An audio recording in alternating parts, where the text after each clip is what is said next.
ఇంద్రియములన్నీ కూడా బహిర్ముఖమై ఉంటున్నాయి. Sense organs are always naturally turned కన్నులన్నీ outside. బహిర్ముఖమే, The eyes are చెవులు opened externally. బహిర్ముఖమే, The ears also go నోరు externally. బహిర్ముఖమే, Mouth also goes ముక్కు externally. బహిర్ముఖమే.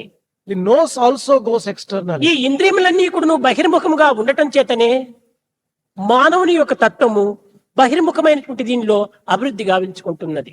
As the sense organs have a natural tendency to go externally, man starts thinking of the external world. అయితే ఈ అంతర్బహిర్ముఖమునకు ఒక అవినాభావ సంబంధం ఉన్నది. But there is an intricate relationship between the external world and the inner world. అందాన్ని చూచి ఆనందించేది, ఆహారాన్ని చూచి ఆస్వాదించేది,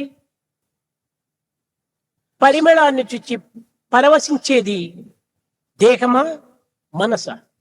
Is it the physical body or the mind, which when it sees beauty it enjoys, when it hears some melodious things it enjoys, when it smells something very sweet it enjoys. చక్కగా విచారణ సలిపినప్పుడు ఆత్మనే ఇవి అన్నీ అనుభవించుచున్నది కానీ దేహము కాదు. If you properly inquire, it is the Atma which is enjoying all these things and not the physical body.